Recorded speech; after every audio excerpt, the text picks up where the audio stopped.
ও বাবা আব্দুল কাদের, কি করে তুমি কোরআন মুখস্থ করলে?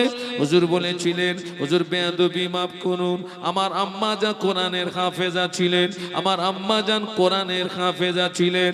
স্যার, আমার আম্মা আমাকে দোলনায় নিয়ে দোল দিতেন, আর আমার আম্মা কোরআন তেলাওয়াত করতেন। আমি আব্দুল কাদের মায়ের জবানে তেলাওয়াতকৃত কোরআন আমি আব্দুল কাদের মুখস্থ করেছি। মা কোরআনের হাফেজা, ছেলে কোরআনের হাফেজ।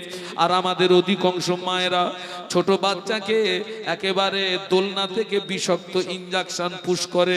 আল্লাহ নবী বলেছেন, উতুলুবুল ইলমা মিনাল মাহাদে ইলাল্লাহ, জ্ঞান অর্জনের সময় হলো দোলনা থেকে শুরু করে কবরে যাওয়ার আগ পর্যন্ত। আমাদের অধিকাংশ মায়েরা ছেলে মেয়েকে নিয়ে দোল দেয় আর গান বলে। খবর নিয়ে দেখে যা, ওর মা গানের হাফেজ, মেয়েও গানের হাফেজ। ঠিক বলেছি না ভুল বলেছি?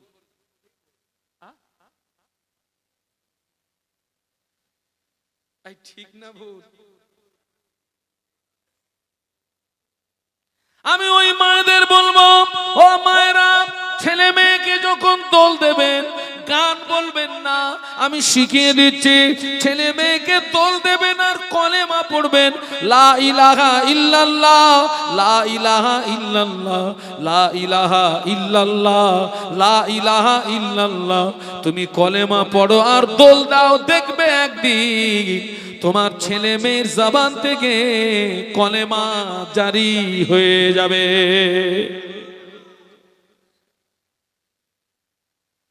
সেই মায়ের অভাব, সেই পিতার অভাব, সেই মায়ের অভাব, সেই পিতার অভাব। আব্দুল কাদের হুজুরকে বলছে, বাবা ছেলে মাদ্রাসায় যাও। একটা কাফেলার সঙ্গে হুজুরকে দিয়েছেন, ও বাবা আব্দুল কাদের, যাও বাবা মাদ্রাসায় যাও। বাবা, আপনার হুজুরের জমানায় তখন তো আপনার রাস্তাঘাট এত ভালো ছিল না। জঙ্গলের ভিতর দিয়ে, পাহাড়ের ভিতর দিয়ে মানুষ তখন একা একা যেত না। মানুষ তখন দলবদ্ধ হয়ে যেত, দলবদ্ধ হয়ে। কি হয়ে যেত? বাঁকুড়ায় যেতে গেলে একটা জঙ্গল পার হতে হয়, বিষ্ণুপুর জঙ্গল। কি জঙ্গল? বিষ্ণুপুর। আমি যখন নতুন নতুন যখন আমি আপনার বক্তৃতা জগতে এসেছি, তখন ওই আপনার বিষ্ণুপুর জঙ্গল পার হতে গেলে বাবা জানটা ছোট হয়ে যেত। দেখতাম পুলিশরা 10টা 20টা গাড়ি একসঙ্গে করে ছাড়তো, যান একসঙ্গে যান। ভয়। বড় পীর সাহেবকে আপনার মা মাদ্রাসায় পাঠাচ্ছে, যাও বাবা দিনের ইলম অর্জন করে এসো বাবা। মা একটা কাফেলার সঙ্গে ছেলেকে পাঠাচ্ছে, একটা কাফেলার সঙ্গে। মা 40টা সোনার মুদ্রা ছেলের এই যে জামার ভিতরে বগলের নিচে দিয়ে সুন্দর করে সেলাই করে দিয়ে কাফেলার সঙ্গে ছেড়ে দিচ্ছে দিনের ইলম অর্জন করতে।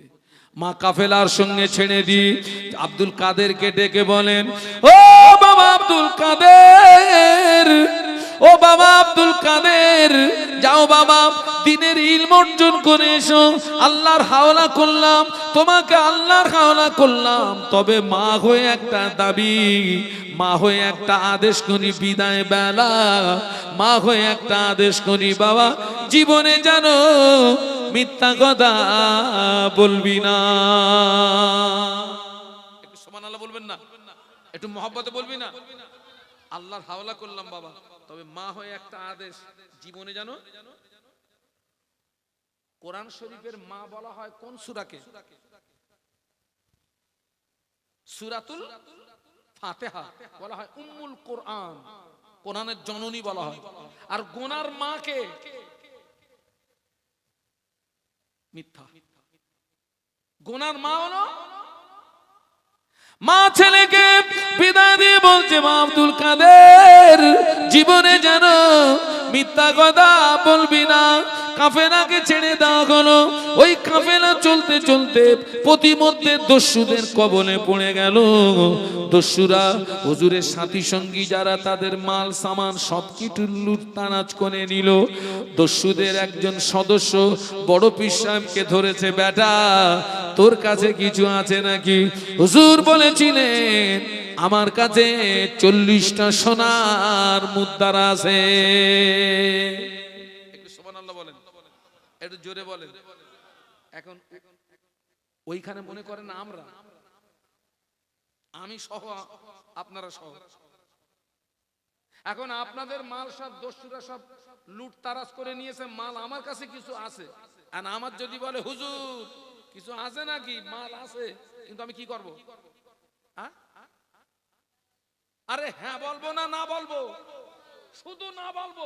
আল্লাহর কিরে, বাপের কিরে, মার কিরে, গোষ্ঠীর কিরে, 14 পুরুষের কিরে, কিচ্ছু নেই, পুরো ফাঁকা। পড়বি সাহেব কি বললেন? আমার কাছে 40টা সোনার মুদ্রা আছে।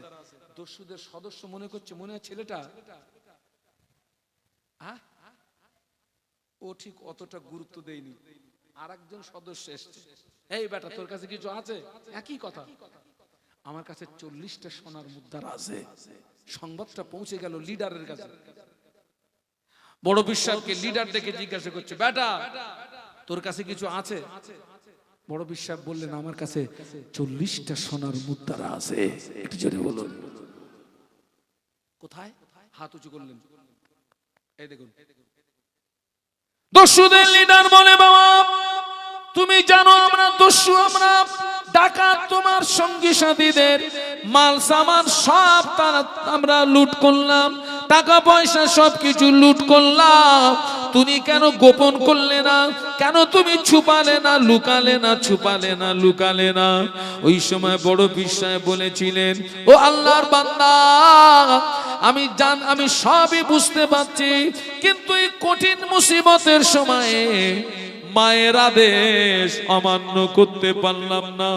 আমার মা আমাকে বিদায় বেলা একটা আদেশ আমাকে করেছিলেন, ও বাবা আব্দুল কাদের, জীবনে যেন মিথ্যা কথা বলবি না।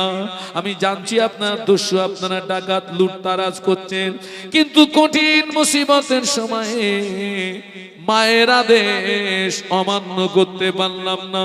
দস্যুদের লিডার বলে, বাবা আমার জ্ঞানের চোখ খুলে গিয়েছে বাবা, কঠিন মুসিবতের সময়ে তুমি মায়ের আদেশ অমান্য করতে পারলে না, আর আমি আমার জীবনে আল্লাহর কত হুকুম অমান্য করেছি বাবা, আর না, আর তোমার পবিত্র হাতটা একটু বাড়িয়ে দাও, আমার নাপাক হাতটা দিয়ে আমাকে একটু তওবা পড়িয়ে দাও।